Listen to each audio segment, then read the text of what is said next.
Delta Force recently went free to play, and I have played the alpha before, but I did make a video about the game fully releasing free to play, and in the comments people did voice their opinions, and it kind of made me just want to look back a little bit at the game, because I was pretty much just focusing on the gameplay, and with looking at everything everybody said, it did kind of get me thinking about the game's future and if it will last or not and how it will compete with Battlefield.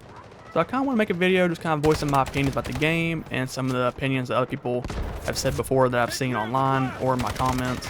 Now me personally, first time booting up the game, I didn't have too many problems at all. I didn't have any crashes, and I also didn't have very much stuttering at all. Seemed to run fine. But I definitely seen online and in the comments there were some issues with people having some really good specs and still having problems even booting up the game, and just a bunch of performance issues within the game. And some of these issues have been fixed from what I've heard, because there was a bunch of anti-cheat detection problems. Some people using certain USB devices couldn't even play the game, and that's really upsetting. Definitely when a game launches, your game needs to be, tip-top shape. Which I will say this game was in better shape than Battlefield 2042 was at launch, but this is definitely a smaller game on a whole nother scale. But it's definitely a problem when you have certain devices holding you back from playing. It's definitely for streamers, people recording, you have capture cards and such for different cameras. It can be a big problem, but I have heard they have fixed a lot of these issues.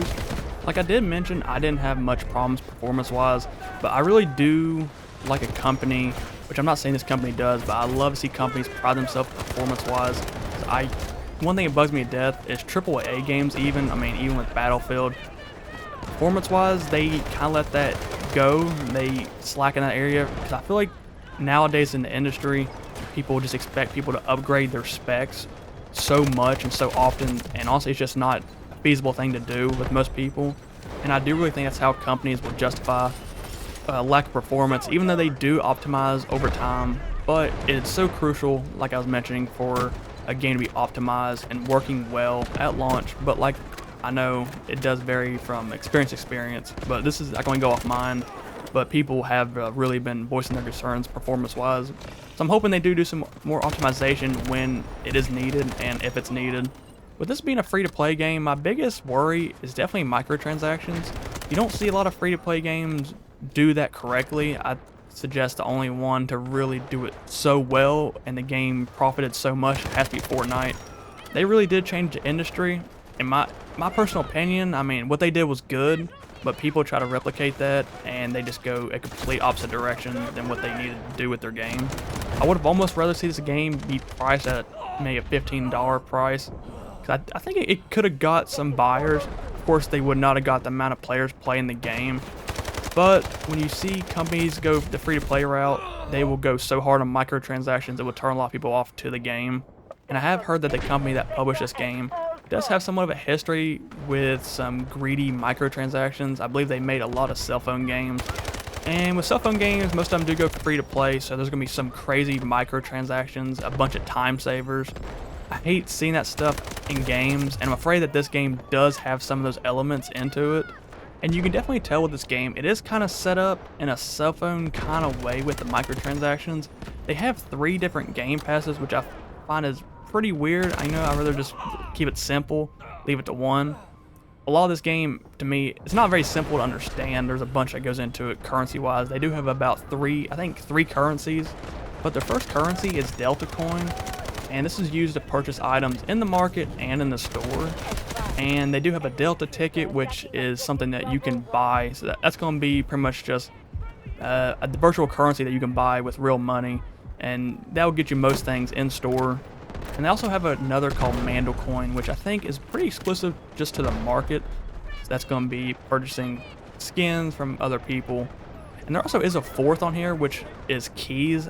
I believe that's kind of how CSGO is with boxes, but this is pretty much just chances to getting skins on here.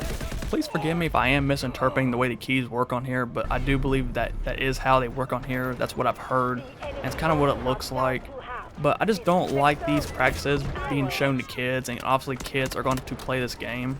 But I know this has been a problem for a long time in video games, especially in the sport genre, with the NBA 2Ks, the Maddens, especially the FIFAs. Opening packs on there can be very addictive to kids, and there definitely needs to be some more regulation changes to this. but these companies make absolute crazy amounts of money, and when there's money being made, it's very hard to get change.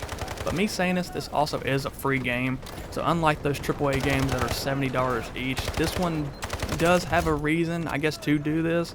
Hope a lot of people don't do it. I just don't see it being a good thing overall in the whole gaming industry. But I understand this game does have to make money, so they are going to rely pretty heavy on microtransactions. Now, I will say when it comes to just buying skins in this game, some of the skins are pretty cool. I just, and I don't know if they're, for me, reasonably priced or not, but they do have some that I think is a little outrageous. But that's kind of the way we're seeing it all the way around in about all these games. And me personally, I'm perfectly fine with microtransactions in these free-to-play games, as long as their game is taken care of the right way when it comes to gameplay itself. Especially when it comes to content, their focus needs to be more on the in-game content like maps and weapons, and not on the storefront when it comes to skins. But I think that will be kind of hard for them though, just because how much that they're relying on microtransactions. I understand how much time needs to go in to the store on here, but I think it's perfectly okay as long as they don't lose sight of what really matters with this game. And so far what I have played of the game, I actually really do like the gunplay. I have heard mixed reviews on it though, but from what I've played so far, I do like it. I think it's pretty solid. It's pretty enjoyable. It's definitely not up to the standards of a AAA game. Maybe there's some more balancing issues that can be taken care of. There always is with these games. But when it comes to a free-to-play game, I'm pretty impressed. I've played a ton of free-to-play games, and the gunplay is not even close to how this game is. So I will give them props for the gunplay being pretty solid at launch especially. And when it comes to gameplay on here, it does resemble Battlefield 2042 quite a bit. You can kind of tell what they were going for, trying to compete with them. And I will say, I mean, for a launch, I guess, like I said, it's a smaller scale. They did have a better launch than 2042, like I've mentioned before. But I think, like most people, if you had to give me a choice right now, am I playing this game or playing Battlefield 2042 in the state that it's in? I'm most definitely playing 2042.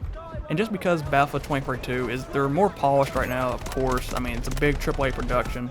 It's a little bit of a smaller game, but for what it is, very solid. I mean, even the vehicles, I was pretty impressed with the alpha of how the vehicles worked. They worked pretty well. I expected them to be a little bit more janky, but most definitely surprised by it, because we have seen a bunch of games try to imitate Battlefield. Another game I do like that is on a smaller scale, and it is different in a way, aesthetic-wise, but is BattleBit.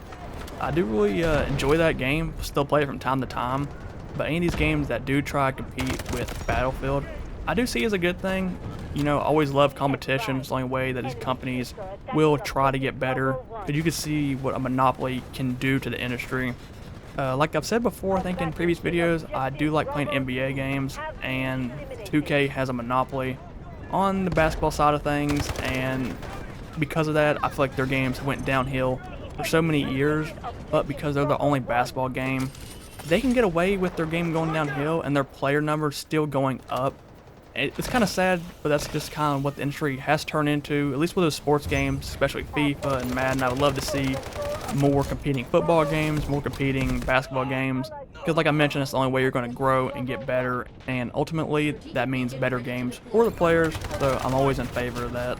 And with Delta Force, they did kind of go the route of 2042 with specialists on here, and I think they actually did a pretty good job. To me, they seemed balanced, they seemed fun.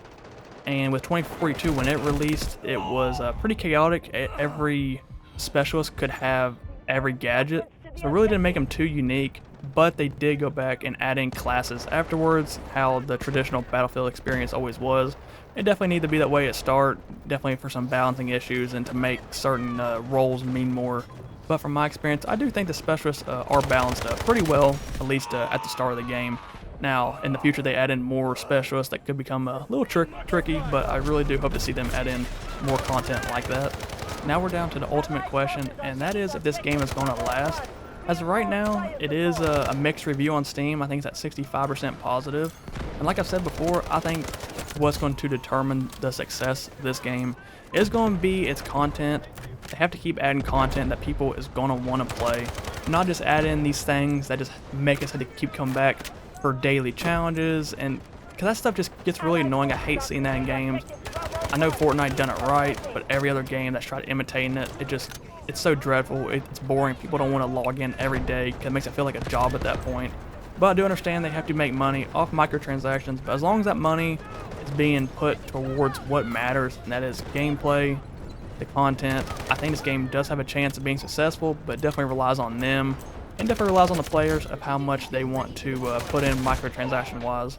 If you really do like the game and you want to show support, definitely go support them, go buy skins for the game. But definitely let me know down in the comments your thoughts on Delta Force as a whole, and if you think the game will last or not. And if you liked the video, please subscribe.